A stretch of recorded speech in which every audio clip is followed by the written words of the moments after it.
नमस्कार। चलिए आज बात करते हैं एक ऐसे परिवार के काले सच की। एक ऐसा राज जिसने एक अजन्मी आत्मा को जन्म दिया और वो आत्मा बदला लेने के लिए लौट आई। आइए इस खौफनाक कहानी को परत दर परत खोलते हैं। ये सिर्फ शब्द नहीं थे, ये एक भविष्यवाणी थी, एक श्राप था जो एक परिवार के भयानक कर्मों के बाद सच हो गया। इन्हीं चंद शब्दों ने वर्धमान के उस घर की किस्मत पर हमेशा के लिए ताला लगा दिया था। तो ये कहानी शुरू होती है मोमिता से। मोमिता जो पूरे 12 साल के लंबे इंतजार के बाद अपने बचपन के घर वर्धमान लौट रही थी। उसका दिल खुश था, पुरानी यादों में खोया हुआ था और अपने परिवार से मिलने के लिए बेचैन था। मोमिता को लगा था कि ट्रेन से उतरते ही उसे वही पुराने घर की गर्माहट महसूस होगी, वही प्यार मिलेगा। लेकिन हुआ ठीक उल्टा।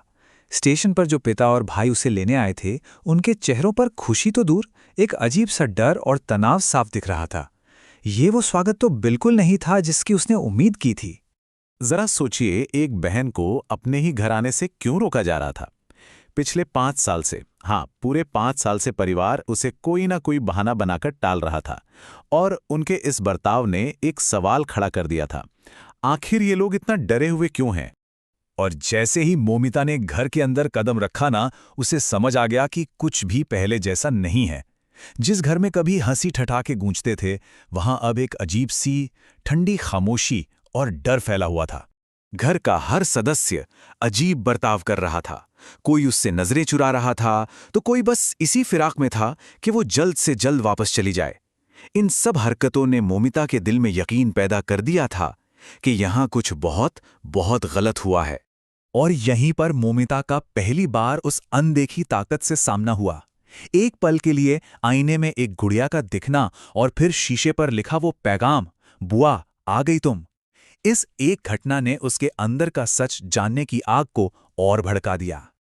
अब कहानी उस मोड़ पर आ जाती है जहां परिवार का वो काला सच सामने आता है, जिसे इतने सालों से 7 पर्दों के पीछे छिपा कर रखा गया था। मोमिता के लगातार सवालों के आगे उसकी भाभी आखिरकार टूट गई और उसने सब कुछ उगल दिया। जो कहानी सामने आई वो सच में रोंगटे खड़े कर देने वाली थी। परिवार ने सिर्फ इसलिए एक अजन्मी बच्ची को मार डालने का फैसला किया क्योंकि वो एक लड़की थी। और इस घिनौने पाप को अंजाम देने के लिए जगह भी कौन सी चुनी? शमशान घाट। और अपने इस गुनाह को सही ठहराने के लिए उसके पति के शब्द क्या थे? हम इसे मार थोड़ी ना रहे हैं, हम तो इसे वापस भेज रहे हैं ताकि ये लड़का बनकर वापस आ सके। कितना भयानक झूठ था ये। उस परिवार ने सोचा था कि उन्होंने समस्या को जड़ से खत्म कर दिया, लेकिन असल में उन्होंने अपने लिए एक कभी ना खत्म होने वाले बुरे सपने को दावत दे दी थी। वो अजन्मी बच्ची लौट आई थी, पर इस बार एक बदला लेने वाली आत्मा बनकर। और उस आत्मा का बदला एक एक करके शुरू हुआ। उसने उन सबको अपना निशाना बनाया जो उसकी मौत के जिम्मेदार थे। परिवार का हर सदस्य किसी न किसी तरह से उस आत्मा के कहर का शिकार हो रहा था। तो अब जाके सारी कड़ियां जोड़ रही थीं। अब समझ आ रहा था कि परिवार मोमिता को घर आने से क्यों रोक रहा था। उन्हें एक तांत्रिक ने साफ साफ चेतावनी दी थी कि अगर कोई और बेटी इस घर में आई तो उसका अंत भी निश्चित है।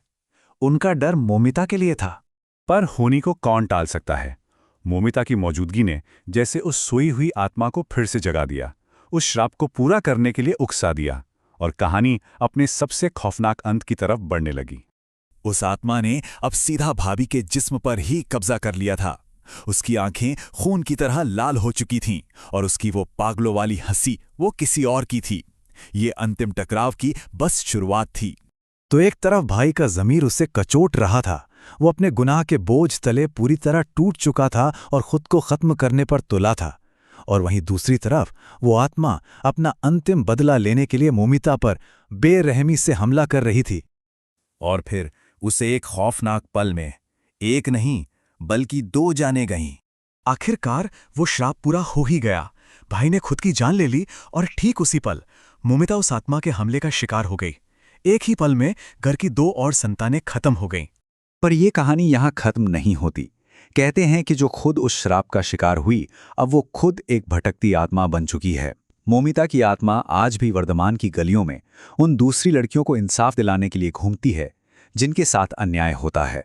परिवार ने जो किया उसकी भयानक कीमत उन्होंने चुकाई, पर सवाल ये उठता है कि क्या बदले और नफरत से जन्मी किसी आत्मा को कभी सच में शांति मिल पाती है, या फिर ये दर्द और दुख का सिलसिला यूं ही चलता रहता है।